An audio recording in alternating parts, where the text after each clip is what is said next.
Estava meditando no livro de João, no capítulo 9, e eu quero falar com você a respeito de uma passagem da vida de Jesus, um momento interessante, onde Jesus está caminhando com seus discípulos. Capítulo 9 de João, versículo 1, diz assim: ao passar, Jesus viu um cego de nascença. Seus discípulos lhe perguntaram: Mestre, quem pecou, este homem ou seus pais, para que ele nascesse cego? Disse Jesus: nem ele, nem seus pais pecaram, mas isto aconteceu para que a obra de Deus se manifestasse na vida dele. Que Deus abençoe e fale muito ao nosso coração. Olha que coisa linda. Esse texto fala muito comigo, porque ele comenta que Jesus, ele estava passando com seus discípulos. Essa é uma situação que está acontecendo onde Jesus está caminhando e ele olha, ele vê um cego de nascença. Nós temos várias passagens na palavra de Deus onde as pessoas buscaram a Jesus, elas foram até Jesus, elas rogaram a Jesus. Zaqueu subiu numa árvore para ver Jesus. O cego Bartimeu, ele gritou por Jesus. Então nós conhecemos, mas especificamente esse cego, ele estava parado no caminho ali. E Jesus, o texto fala bem claro para nós que ao passar, Jesus viu aquele cego de nascença. Eu quero dizer a primeira coisa para você nessa tarde. Talvez você caiu aqui de paraquedas. Talvez você recebeu esse link por alguém, talvez alguém te mandou, você não sabe por que você veio parar aqui. Mas eu quero dizer que Jesus está aqui, Ele está passando hoje aqui para falar com você. Jesus está aqui dizendo: filho, eu me importo com você. Não é por acaso que você conectou com a gente, não é por acaso que você veio até aqui. Jesus tem algo especial para falar com você. Nós não estamos aqui falando de uma religião, nós não estamos falando aqui de uma igreja, nós estamos aqui falando de Jesus, o Cristo ressurreto dos mortos, aquele que veio para nos religar a Cristo, a Deus Pai, Jesus Cristo. Então é sobre Ele.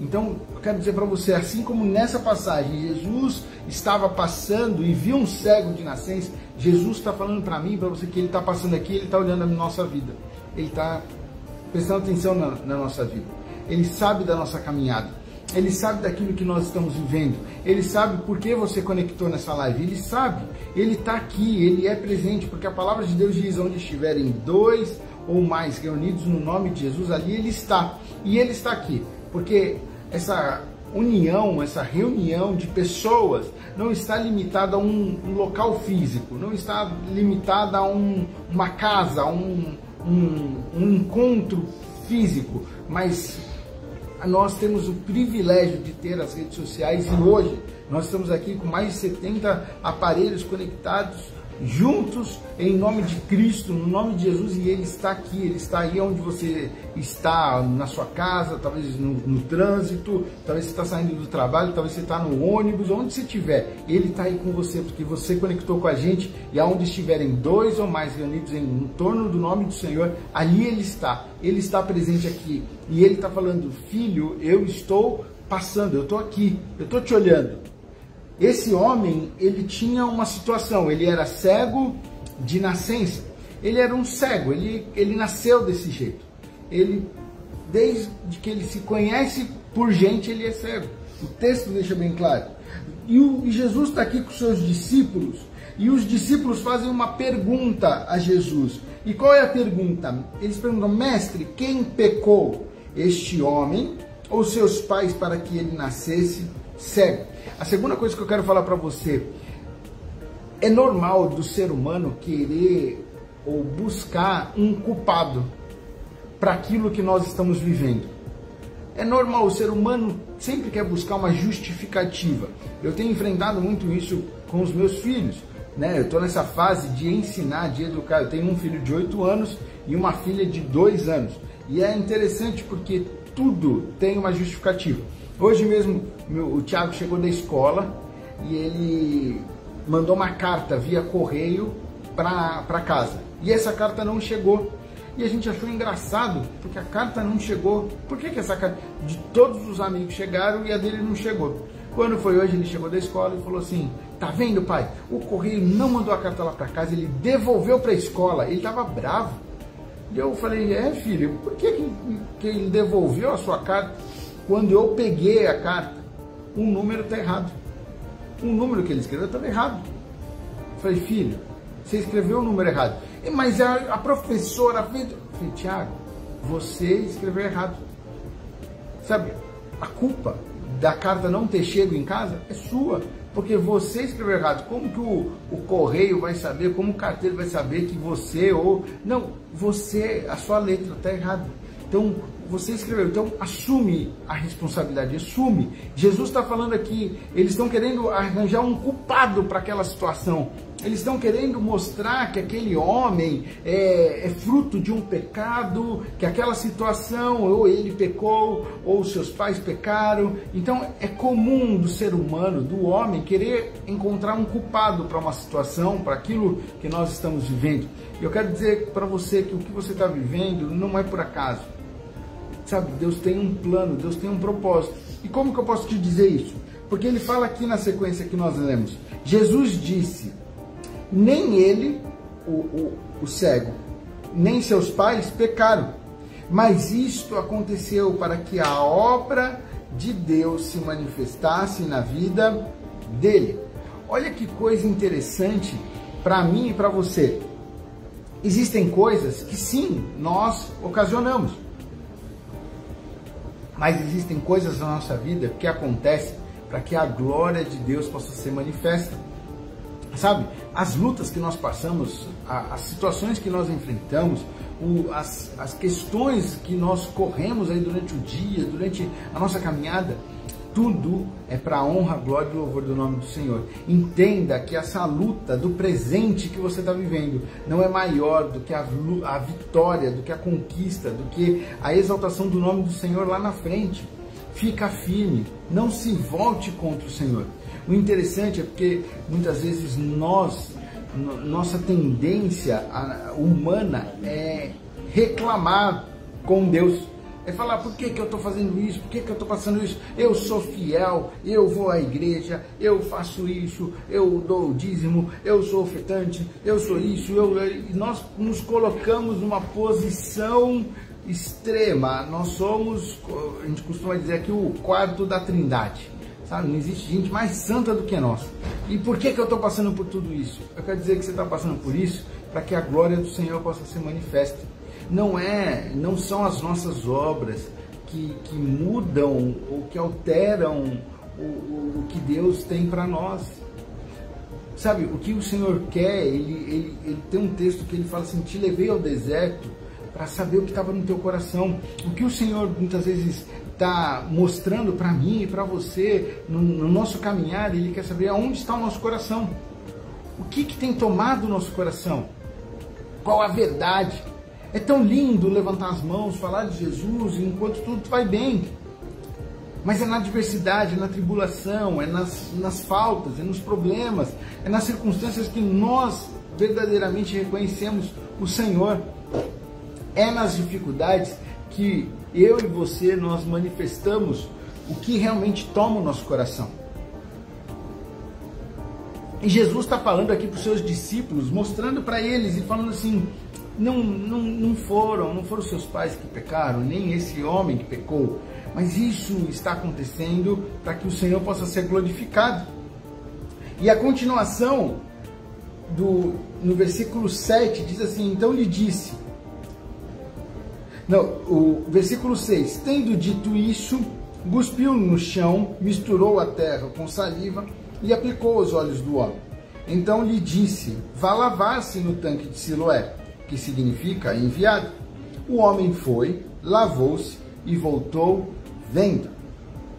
Seus vizinhos e os que anteriormente tinham visto mendigando perguntaram: não é este o mesmo homem que costumava ficar sentado mendigando? Alguns afirmavam que era ele, outros diziam: não, apenas parece com ele. Mas ele próprio insistia: sou eu mesmo. Olha que coisa interessantíssima. Pensa nessa situação: um homem cego está lá passando vivendo a sua vida. Eu não posso nem dizer que ele estava passando por um problema, porque ele nasceu daquele jeito, ele aprendeu a conviver. E é interessante que o ser humano, o corpo humano, ele tende a se adaptar, a desenvolver, né, nas tribulações, nas dificuldades, nas adversidades, saídas para o seu cotidiano. Então eu imagino que esse homem cego, ele já era 100% adaptado às circunstâncias da sua vida. Por quê? Porque ele nasceu daquele jeito, ele viveu o tempo todo daquele jeito. Mas pense o seguinte, de repente Jesus está passando, Jesus olha para aquele homem, os seus discípulos começam a perguntar e Jesus toma uma atitude diferente. Ele não toca naquele homem, ele não impõe as suas mãos, ele não faz uma oração, mas Jesus faz um lodo de saliva, passa nos olhos daquele homem. Pensa, esse homem cego recebendo aquilo que para ele não tinha noção. O que é um homem que cuspiu, que passou? A terceira coisa que eu quero falar para você nessa tarde: nem sempre a forma como Jesus vai agir na sua vida tem lógica para você. Nem sempre a forma como ele vai agir é a forma mais trivial, a forma como você acha, como você pensa. Porque se você for parar para analisar humanamente falando, não tem lógica isso que Jesus fez. E é justamente isso que ele deixa claro para nós. Não tem lógica, não tem como você limitar o Senhor, não tem como você colocar a lógica humana nas ações dele. Ele é soberano, ele age, ele faz, ele transforma, ele opera da forma como ele quer, no momento que ele quer, na hora dele, sabe? Apenas confie no Senhor, apenas busque ao Senhor, apenas dependa do Senhor, apenas continue clamando e buscando aquele que pode. Não arranje confusão, não se revolte com aquele que pode trazer a solução para a sua vida. Imagina esse homem recebendo esse lodo e murmurando, reclamando: o que está acontecendo? Não. O texto diz que Jesus fez isso e deu uma ordem para ele. E disse para ele assim: vá se lavar no tanque de Siloé. Ele poderia ter ficado irado, revoltado. Como pode um homem fazer isso comigo? Como pode? E não ter ido lavar. E não ter tomado uma atitude. Não ter se direcionado ao tanque de Siloé para se lavar. E ele não receberia o milagre dele. Ele não veria, ele não descobriria aquilo que eu e você sabemos, que é a nossa visão. Ele não veria. Mas ele obedeceu, ele foi. Nós falamos recentemente sobre obediência, porque ele foi até o tanque, lavou os seus olhos e começou a enxergar. Imagina a alegria desse homem. Eu fico pensando na felicidade desse homem descobrir a visão, porque ele era cego de nascença, então ele nunca enxergou. Diferente de alguém que enxergava por uma situação, por uma enfermidade ou por um acidente, perdeu a visão. Esse homem nunca enxergou. Ele, desde que nasceu, ele se conhecia como cego, ele vivia como cego, ele foi educado como cego, ele foi tratado como um cego e de repente ele encontrou Jesus. Jesus operou e ele teve que obedecer, ele teve que ir, ele teve que fazer, e de repente ele descobre algo diferente, de repente ele está vendo.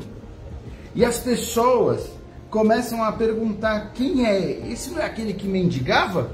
Esse não é aquele que estava passando necessidade? Não era esse? Não era esse que estava à beira do caminho? O que está acontecendo? Não, não pode ser. Muitos não acreditavam, muitos achavam que não podia ser. Não, não é, não é, não é. E ele mesmo falava: sou eu, sou eu. E a pergunta deles na sequência é: então como foram abertos seus olhos? E ele respondeu: o homem chamado Jesus misturou terra com saliva, colocou nos meus olhos e me disse para fosse me lavar. E em Siloé fui, lavei-me e agora vejo. E eles me perguntaram: onde está este homem? Olha o que a resposta dele: um homem chamado Jesus, um homem chamado Cristo. E eu quero dizer para você, esse homem chamado Jesus está aqui. Ele está passando aqui e Ele vai operar um milagre hoje na sua vida. Hoje Ele vai trazer a resposta que você precisa. Hoje Ele vai trazer a solução que você tanto busca. Hoje Ele vai trazer a saída para essa situação, para esse problema, para essa circunstância que você tanto tem orado. Permaneça firme, confie no Senhor, continue buscando, continue crendo. Isso que você está passando tem um tempo determinado pelo Senhor e vai passar em nome de Jesus. A palavra do Senhor para nós nessa tarde é: eu estou contigo, eu continuo contigo, eu estou passando aqui, eu estou te olhando, assim como eu vi aquele cego, eu vejo você. Assim como eu operei com aquele cego, eu vou operar em você. Assim como eu mudei e trouxe um novo sentido para este homem, eu vou trazer para você. Seus olhos vão enxergar coisas que você nunca imaginou ver. Suas mãos vão tocar coisas que você nunca imaginou tocar. É assim que Jesus operou com este cego, é assim que Ele vai operar nas nossas vidas. Eu e você não vemos, não enxergamos aquilo que o Senhor tem preparado para aqueles que confiam, para aqueles que amam, para aqueles que esperam, para aqueles que dependem do Senhor. Continue orando, buscando, continue na dependência do Senhor. Não se revolte. Talvez você está nessa tarde pensando assim: eu não aguento mais, minhas forças estão acabando. E o Senhor está falando para você nessa tarde: continua, filho, só mais um pouco, mais um pouquinho, fique firme. Nós não sabemos o quanto tempo esse homem ficou cego. Sabemos que ele era um homem, ele não era uma criança. Então, ele passou um tempo da sua vida. Ele devia ter aí, eu calculo, perto dos 30 e poucos anos. Por quê? Porque a maioridade naquela época era dada a partir dos 30 anos. Então, eu imagino para ele ser tratado como um homem, não como um garoto, não como um menino, não como ele ser tratado como um homem. Ele tinha perto dos seus 30 e poucos anos, assim como aconteceu com a vida de Jesus. Então, eu imagino que ele passou um tempo da sua vida, mas o Senhor operou um milagre. Talvez você está passando por um tempo, mas o Senhor vai operar um milagre. Ele manda te dizer nessa tarde que Ele está aqui, Ele está te olhando, Ele está cuidando de ti. Não tem lógica, talvez, o que você está passando, mas Ele continua cuidando de ti, Ele continua sob o controle. Fique firme, não perca a esperança, continue buscando o Senhor, continue nos pés do Senhor, continue orando, continue clamando, continue buscando. Não se afaste do Senhor, não se revolte, não se volte contra o Senhor. Ah, mas o que está acontecendo não tem lógica. Não tem lógica, mas Ele está operando. E os seus olhos verão um milagre em nome de Jesus. Os teus olhos contemplarão a maravilha do Senhor. Para quê?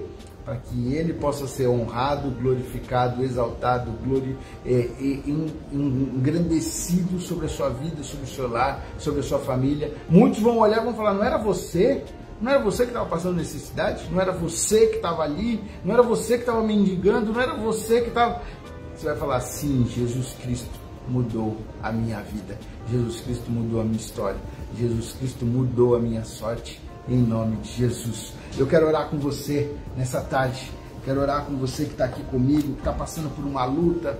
Queria que você colocasse sua vida diante do Senhor, em nome de Jesus. Pai, nós estamos aqui na Tua presença e obrigado por essa tarde. Obrigado por este tempo. Obrigado por este momento. Obrigado, Pai, porque juntos podemos meditar na Tua palavra, conhecer e prosseguir em Te conhecer. E, Pai, nós tomamos posse dessa palavra. Cremos que veremos coisas grandiosas, que veremos coisas que os nossos olhos, o nosso coração nem imagina. O Senhor fará maravilhas sobre nós. O Senhor transformará a nossa sorte, o Senhor levará, o Senhor levou sobre si os nossos pecados, nossos castigos. Então nós cremos que viveremos os melhores dias da nossa vida, viveremos o melhor desta terra em nome de Jesus. Pai, que nós possamos continuar com o nosso coração disposto, sempre a Te servir, a Te buscar, a clamar, a estar na Tua presença em nome de Jesus. Abençoe esses irmãos que estão comigo, aqueles que estão sem força, aqueles que estão cansados. Renova, Pai, em nome de Jesus. Traz ânimo, traz vigor, restaura cada lar aqui representado em nome de Jesus. Amém. Amém. Que Deus abençoe muito sua vida, que você possa ser renovado pelo Senhor em nome de Jesus. Eu quero fazer mais uma oração com você que está aqui comigo nessa live. Talvez você ouviu falar de Jesus, você ouviu de um Jesus que está passando por aqui e você não teve a sua história dividida por Cristo Jesus. Você nunca recebeu Jesus para morar no seu coração, você nunca tomou essa decisão. E eu quero dizer que Jesus está aqui e Ele quer ser um parceiro seu, Ele quer ser um amigo, Ele quer estar junto contigo, Ele quer morar no teu coração, assim como Ele mora nos nossos corações. Ele quer ser presente no seu caminhar, em nome de Jesus. Então, se você deseja aceitar Jesus como Senhor e Salvador, se você deseja tomar essa decisão, dar essa oportunidade para que Ele entre no teu coração, talvez você já procurou em religiões, em pessoas, em romances, uma paz para preencher esse vazio que está no seu coração. Eu quero te dizer que esse vazio tem o tamanho de Jesus e Ele quer mudar a sua história. Queria orar com você, quero te emprestar as minhas palavras, quero te emprestar as minhas palavras para que você possa receber Jesus. Se você deseja, se você quer receber Jesus, feche seus olhos e fala assim: Senhor Jesus, nesta tarde eu aceito Jesus como Senhor e Salvador da minha vida. Eu reconheço que eu preciso de Ti na minha caminhada. Perdoa os meus pecados. Lava-me no sangue de Jesus. Escreve o meu nome no livro da vida. Eu preciso de Ti. Em nome de Jesus. Amém. Amém? Se você repetiu essa oração conosco, se você fez essa oração, eu queria que você escrevesse aqui nos comentários, aqui, eu orei. Só assim, eu orei. Nós queremos te conhecer. Nós queremos mandar uma mensagem, ter um contato contigo, queremos te orientar, queremos caminhar contigo. Aqui é uma família, é o corpo de Cristo e nós queremos te conhecer como membro da nossa família, membro do nosso corpo, membro participante de Cristo Jesus. Então, se você repetiu essa oração, escreve aqui nos comentários: eu orei. Nós queremos te conhecer em nome de Jesus.